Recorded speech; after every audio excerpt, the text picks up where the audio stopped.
Hello friends, welcome to CEG academy. இன்றைக்கி நம்ம என்ன பார்க்க போகிறோம் அப்படின்னா, ஒரு சிம்பிளி சப்போர்ட்டட் பீமில் பெண்டிங் மூமெண்ட் ஷியர் ஃபோர்ஸ் எப்படி கண்டுபிடிக்கிறது அப்படிங்கிறத பற்றி தான் பார்க்க போகிறோம். ஸோ ஒரு சிம்பிளி சப்போர்ட்டட் பீம் கொடுத்துருக்காங்க. டோட்டல் லென்த் 10 மீட்டர் கொடுத்துருக்காங்க. அதில் நமக்கு லெஃப்ட் சப்போர்ட்லேருந்து 3 மீட்டர் டிஸ்டன்ஸில் ஒரு point load 5 kilo newton act ஆகுது. அடுத்தது 7 மீட்டர் டிஸ்டன்ஸில் ஒரு 5 kilo newton point load act ஆகுது. அடுத்தது 3 மீட்டர்லேருந்து அடுத்து 7 மீட்டர் வரைக்கும் ஒரு யூடிஎல் ஆக்ட் ஆகுது, uniformly distributed load 10 kilometre per metre act ஆகுது. ஸோ இதுக்கு நம்ம இதுக்கு ஃபஸ்ட்டு சியர் ஃபோர்ஸ், அதுக்கப்புறம் பெண்டிங் மூமெண்ட் கண்டுபிடிக்கணும். ஸோ இதை ஏ பாயிண்ட்னு வச்சுக்கலாம், இதை பி பாயிண்ட் அப்படின்னு வச்சுக்கலாம். ஸோ இப்போது இதுக்கு 2 ரியாக்ஷன்ஸ் வரும். இது ஆர்ஏ, இது ஆர்பி. ஸோ ஃபஸ்ட்டு நம்ம ரியாக்ஷன்ஸ் கண்டுபிடிக்கணும். அதுக்கப்புறம் நம்ம ஒவ்வொரு பாயிண்டில், இது சி பாயிண்ட், இது டி பாயிண்ட் அப்படின்னா இந்த ஒவ்வொரு பாயிண்ட்லேயும் சியர் ஃபோர்ஸ் என்ன இருக்கும், அடுத்தது பெண்டிங் மூமெண்ட் என்ன இருக்கும் அப்படிங்கிறத கண்டுபிடிக்கலாம். ஸோ ஃபஸ்ட்டு ரியாக்ஷன் கண்டுபிடிக்கிறதுக்கு ஆர்ஏ ப்ளஸ் ஆர்பி, அதாவது sum of upward forces equal to sum of downward forces. So downward forces 5 kilo newton இருக்குது ப்ளஸ் 4 × 10, அதாவது கிலோ நியூட்டன் பர் மீட்டர் இருக்குது. இதெல்லாம் கிலோ நியூட்டனில் இருக்குது. இது என்னென்னா 10 கிலோ நியூட்டன் பர் மீட்டர். ஒரு மீட்டருக்கு 10 கிலோ நியூட்டன். அப்போ இது மொத்தம் 4 மீட்டர் இருக்கிறதுனால 4 × 10 அப்படின்னு போடுறோம், ப்ளஸ் 5.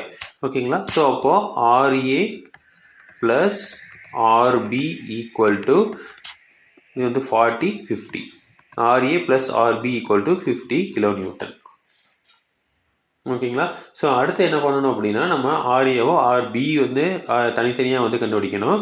ஸோ இப்போ இது சிமெட்ரிக்கலாக இருக்குது. அதனால என்ன பண்ணலாம்னா ஆர்ஏவும் ஆர்பியும் ஈக்குவலாக தான் வரும். ஆனாலும் என்ன பண்ணலாம் அப்படின்னா, எப்படி கண்டுபிடிக்கிறது அப்படிங்கிறத பார்த்துலாம். ஸோ ஃபஸ்ட்டு ஏவை பொறுத்து நம்ம என்ன பண்ணலாம் அப்படின்னா மொமெண்ட் எடுக்கலாம். ஸோ மொமெண்ட் எடுக்கிறப்போ அப்போ ஆர்ஏங்கிற இடத்துல மொமெண்ட் 0வாக இருக்கும். அப்போ என்ன வரும், இந்த இடத்துல நமக்கு ஒரு பாயிண்ட் லோடு இருக்குது. அப்போது 5 × 3. ஓகேங்களா? ஸோ 5 × 3 அப்படிங்கிறது நமக்கு என்னது, ஒரு இது இப்படி சுற்றுச்சு அப்படின்னா இந்த பாயிண்ட்டை பொறுத்து இது என்ன ஆகுது, இப்படி சுற்றுது. அப்போ இது என்னது, ஒரு கிளாக் வைஸ் ஃபோர்ஸ் இருக்குது அப்படின்னு அர்த்தம். அப்போ பாசிட்டிவ். அடுத்தது எகெயின் ப்ளஸ், இது என்னது, பாசிட்டிவ் டைரக்ஷனில் தான் சுற்றுது.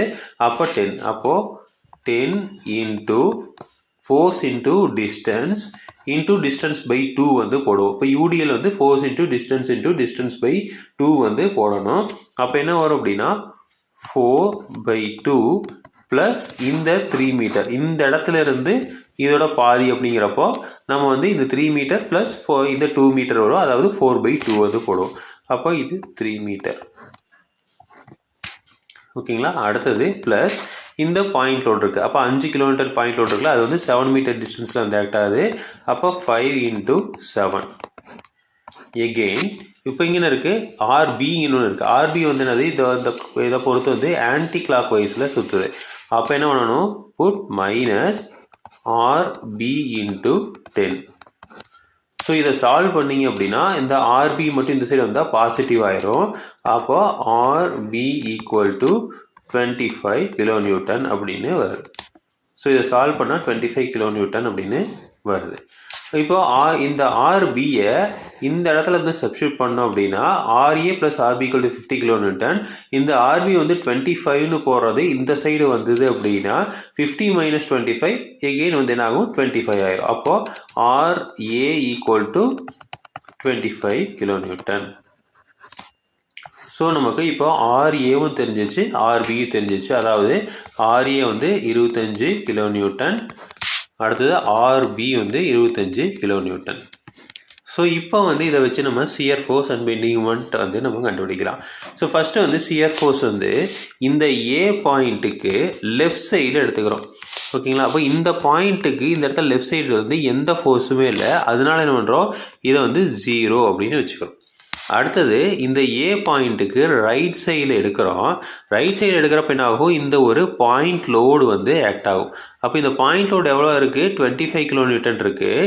இந்த 25 கிலோ நியூட்டன் இந்த பாயிண்ட்டை பொறுத்த வரைக்கும் என்ன ஆகுது, கிளாக் வைஸில் சுற்றுது. அப்போ பாசிட்டிவ் 25 கிலோ நியூட்டன். அப்போ என்ன ஆகும், இந்த இடத்துல 0லேருந்து பாசிட்டிவ் 25 கிலோ நியூட்டன் வரும். ஓகேங்களா. அடுத்தது இந்த சி பாயிண்ட்டுக்கு இந்த சைடு லெஃப்ட் சைடு எடுத்துக்கிறோம். ஸோ சி பாயிண்ட்டுக்கு லெஃப்ட் சைடு வரைக்கும் எந்த ஃபோர்ஸுமே நடுவில் இல்லை. அப்போ என்ன ஆகும், அந்த சி பாயிண்ட் வரைக்கும் அதே 25 என்ன ஆகும், மெயின்டைன் ஆகுது. அப்போது இங்கே வந்து பாசிட்டிவ் 25. அடுத்தது என்ன பண்ணுறோம் அப்படின்னா, இந்த பாயிண்ட்டுக்கு ரைட் சைடு எடுக்கிறோம். இந்த பாயிண்டில் ரைட் சைடில் இது வரைக்கும் 25 இருக்குது. இது வந்து என்ன ஆகுது அப்படின்னா எகெயின் கிளாக் வைஸில் சுற்றாமல் ஆன்டி கிளாக் வைஸில் சுற்றுது. அப்போ ஆன்டி கிளாக் வைஸில் சுற்றுச்சுன்னா நம்ம மைனஸ் வந்து எடுத்துக்குவோம். அப்போது இங்கே வந்து பாசிட்டிவ் 25 இருக்குது, -5 போட்டிங்க அப்படின்னா நமக்கு என்ன கிடைக்கும், 20. அப்போ இந்த இடத்துல இதுக்கு ரைட் சைடில் என்ன இருக்குது, 20 அப்படின்னு வந்துருச்சு. ஸோ இது வந்து 20. ஓகேங்களா. அடுத்தது இதிலிருந்து இந்த பாயிண்ட் வரைக்கும், அப்போது அந்த டி பாயிண்டில் லெஃப்ட் சைடு வரைக்கும். அப்போது டி பாயிண்டில் லெஃப்ட் சைடு எடுத்துக்கிட்டிங்க அப்படின்னா என்ன இருக்கும், ஆல்ரெடி வந்து இங்கே பாசிட்டிவ் 20 இருக்குது. அதுபோக இந்த டி பாயிண்ட்டை வந்து இது என்ன ஆகுது, ஆன்டி கிளாக் வைஸில் சுற்றுது. அப்போ ஆன்டி கிளாக் வைஸில் சுற்றுச்சுன்னா நம்ம என்ன மைனஸ் வந்து போடுவோம். அப்போது 10 × 4, 10 × 4 போனால் 40. அப்போ -40 + 20 அப்படின்னு போட்டிங்கன்னா நமக்கு என்ன வரும், -20. அப்போது மைனஸில் 20 போகுது. அப்போது இந்த டி போர்ஷனில் மைனஸ் என்ன ஆகுது, இந்த 20 இங்கே வரைக்கும் வருது. அப்போ இங்கே என்ன ஆகும், இங்கிருந்து இதை இப்படி கிராஸாக வந்து 20 அப்படிங்கிற இது போட்டுக்கலாம். ஸோ இது வரைக்கும் 20. அடுத்து என்ன ஆகுது, இந்த பாயிண்ட்லேருந்து மறுபடியும் டியில் ரைட் சைடு எடுத்துக்கிறீங்க. அப்போது டியில் ரைட் சைடு எடுக்கிறப்போ என்ன ஆகும், இந்த 5 kN இந்த டி ரைட் சைடை பொறுத்த வரைக்கும் என்ன ஆகுது, ஆன்டி கிளாக் வைஸில் சுற்றுது. அப்போது ஆல்ரெடி அங்கே என்ன இருக்குது, -20 இருக்குது. இது ஆல்ரெடி என்ன ஆகும், ஒரு -5 ஆகுது. அப்போ டோட்டல் என்ன ஆகுது, -25 ஆகுது. அப்போ இங்கிருந்து என்ன ஆகும், எகெயின் -25. அப்போது இது வந்து 20, இது வந்து -25. அடுத்தது இந்த பியில் வந்து லெஃப்ட் சைடு வரைக்கும் எந்த ஃபோர்ஸுமே இல்லை. அதனால் அந்த -25 என்ன ஆகுது, இது வரைக்கும் மெயின்டைன் ஆகுது. ஓகேங்களா. அடுத்தது இந்த ஆர்பியில் ரைட் சைடு வந்து எடுத்துக்கிறோம். ரைட் சைடு எடுக்கிறப்போ இந்த ஆர்பி என்ன ஆகுது, இதை வந்து கிளாக் வைஸில் சுற்றுது. அப்போ ஆல்ரெடி என்ன இருக்குது, -25 இருக்குது.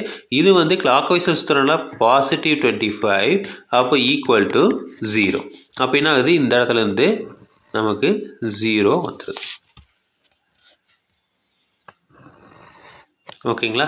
ஸோ அப்போது இதுதான் வந்து நமக்கு என்னது, இதெல்லாம் வந்து பாசிட்டிவ் சியர் ஃபோர்ஸ், இந்த சைடு இருக்கிறதெல்லாம் வந்து நெகட்டிவ் சியர் ஃபோர்ஸ்.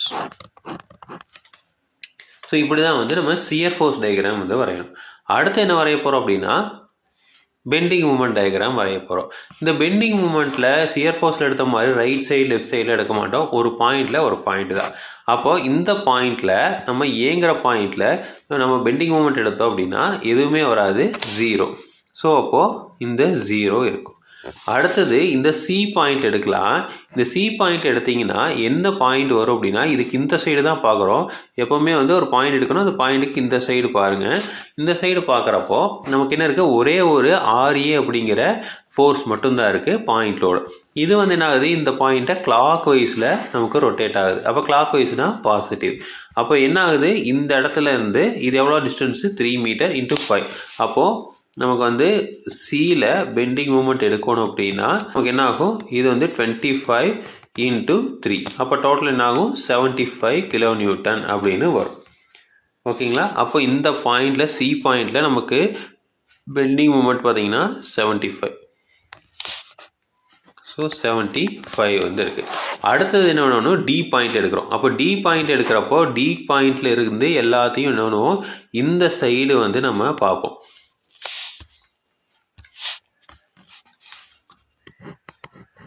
ஸோ இப்போ இந்த சைடு வந்து நம்ம பார்க்குறப்போ நமக்கு என்னென்ன இருக்குது, இந்த RA இருக்குது, அடுத்து 5 kN இருக்குது, அடுத்தது இந்த 10 kN UDL இருக்குது. அப்போது நம்ம டியில் மொமெண்ட் அபவுட் டி வந்து எடுத்துக்கிட்டிங்க அப்படின்னா என்னென்ன இருக்குது அப்படின்னா, ஃபஸ்ட்டு வந்து இந்த RA வந்து கிளாக் வைஸை சுற்றுது. அந்த கிளாக் வைஸை சுற்றுறதுனால நம்ம என்ன பண்ணுறோம், 25 × டோட்டல் டிஸ்டன்ஸ் வந்து 7 மீட்டர். ஏன்னா இந்த டியிலிருந்து இந்த A வந்து 7 மீட்டர் டிஸ்டன்ஸ். ஓகேங்களா. அடுத்தது இந்த பாயிண்டோட என்ன ஆகுது, ஆன்டி கிளாக் வைஸில் சுற்றுது. ஆன்டி கிளாக் வைஸாக சுற்றுறனால நம்ம என்ன பண்ணுறோம், மைனஸ் போட்டு 5 இன்ட்டு டிஸ்டன்ஸ் வந்து 4 மீட்டர். அடுத்தது இந்த யூடிஎல் ஆல்ரெடி என்ன பண்ணுறோம், மைனஸ் போட்டு 10 இன்ட்டு 4 இன்ட்டு டிஸ்டன்ஸ் பை 2. ஓகேங்களா. ஸோ இப்படி போட்டிங்க அப்படின்னா நமக்கு எவ்வளோ வேல்யூ வருதுன்னா எகெயின் 75 வருது. ஓகேங்களா. ஸோ இப்போ பாசிட்டிவ் 75 கிலோநியூட்டன் மீட்டர் வந்து நமக்கு வருது. அப்போ என்ன பண்ணலாம் அப்படின்னா, இங்கிருந்து யூடிஎலாக இருக்கிறதுனால இப்படி போய் மறுபடியும் இங்கே 75 அப்படிங்கிறது வருது. அடுத்தது இந்த லாஸ்ட்டில் வந்து நம்ம பார்க்க வேண்டியதில் 0 தான் வரும். எதுக்கும் வந்து நம்ம என்ன பண்ணிக்கலாம்னா செக் பண்ணிக்கலாம். அப்போ இதெல்லாம் வந்து பாசிட்டிவ் பெண்டிங் மூமெண்ட்ஸ். ஸோ இந்த லாஸ்ட்டில் 0 வருதான்னு எப்படி செக் பண்ணலாம் அப்படின்னா, நம்ம என்ன பண்ணுறோம், பிங்கிற இடத்துல வந்து மொமெண்ட் எடுக்கிறோம். மொமெண்ட் எடுத்தால் இதுக்கு இந்த இருக்க எல்லாத்தையுமே வந்து பார்ப்போம். அப்போது நம்ம என்ன வரும், இந்த 25. So moment about B 25 into 10 metre. இது ஒன்று தான் வந்து நமக்கு இது கிளாக் வைஸில் சுற்றுது. மற்ற எல்லாமே வந்து ஆன்டி கிளாக் வைஸில் சுற்றுது. அப்போது 25 இன்ட்டு 10 இது வந்து என்ன வரும், பாசிட்டிவில் 250 வருது. ஓகேங்களா. எகெயின் மைனஸ் இந்த 5 கிலோநியூட்டன். இந்த 5 கிலோமீட்டருக்குள்ள இந்த 5 கிலோமீட்டர் வந்து 7 மீட்டர் டிஸ்டன்ஸில் ஆக்ட் ஆகுது. அப்போது 5 இன்ட்டு 7. ஸோ 5 இன்ட்டு 7ங்கிறப்ப IL 35 மைனஸ் 35. அடுத்தது வந்து இந்த யூடிஎல்ங்கிறப்ப என்ன வரும், again minus 10 into 4 10 into distance into distance by 2. அப்போது டிஸ்டன்ஸ் பை 2ங்கிறது 4/2 ப்ளஸ் இந்த டிஸ்டன்ஸ் நம்ம என்ன பண்ணிக்கணும், ஆட் பண்ணிக்கணும். அப்போது ப்ளஸ் 3. அப்போது இதை வந்து நம்ம சால்வ் பண்ணோம் அப்படின்னா 2 + 5000. இது வந்து 5 இன்ட்டு 10னா 50. 50 into 4 200 minus 200. ஓகேங்களா. அடுத்தது இந்த டிங்கிற இடத்துல இன்னொரு பாயிண்ட் லோடு இருக்குது. அந்த பாயிண்ட் லோடு என்ன, again minus 5 into force into distance. Force into distance என்னது 5 இன்ட்டு 3. அப்போ என்ன ஆகும், மைனஸ் 15. அப்போது பாசிட்டிவ் 250.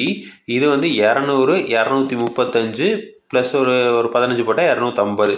அப்போது 250 மைனஸ் 250 ஈக்குவல் டு 0. அடுத்து என்ன பண்ணணும் அப்படின்னா, நம்ம மேக்ஸிமம் பெண்டிங் மூமெண்ட் கண்டுபிடிக்கணும்னா இந்த இடத்துல வந்து எந்த இடத்துல வந்து சியர் ஃபோர்ஸ் வந்து நமக்கு என்ன ஆகுது, சைன் வந்து சேஞ்ச் ஆகுதோ அந்த இடத்துல தான் வந்து நமக்கு மேக்ஸிமம் பெண்டிங் மூமெண்ட் வந்து இருக்கும். அப்போ அந்த மேக்ஸிமம் பெண்டிங் மூமெண்ட் வந்து நம்ம கண்டுபிடிக்கணும்னா இந்த டிஸ்டன்ஸை வந்து கண்டுபிடிக்கணும். அப்போ இந்த டிஸ்டன்ஸ் கண்டுபிடிக்கிறதுக்கு என்ன பண்ணுவோம், இதோட டிஸ்டன்ஸ் எவ்வளவு அப்படிங்கிறது தெரியணும். இதோட டிஸ்டன்ஸ் நமக்கு தெரிஞ்சிருச்சு 3 மீட்டர். அப்போ இந்த டிஸ்டன்ஸ் வந்து எக்ஸ். இந்த டிஸ்டன்ஸை வந்து இந்த இடத்துல சியர் ஃபோர்ஸ் 0 அப்படின்னு வச்சுட்டு நம்ம வந்து இந்த டிஸ்டன்ஸ் எவ்வளோன்னு கண்டுபிடிப்போம். அதுக்கப்புறம் அந்த இடத்துல வந்து நம்ம பெண்டிங் மூமெண்ட் வந்து கண்டுபிடிப்போம். அது வந்து மேக்ஸிமம் பெண்டிங் மூமெண்ட்டு வரும். ஓகேங்களா. ஸோ இந்த மேக்ஸிமம் பெண்டிங் மூமெண்ட் எப்படி கண்டுபிடிக்காதுங்கிறத அடுத்த வீடியோவில் சொல்கிறேன். ஸோ இதே மாதிரி இன்ஃபர்மேஷன் உங்களுக்கு தொடர்ந்து வேணும் அப்படின்னு சேனல் சப்ஸ்கிரைப் பண்ணுங்கள். தேங்க்யூ.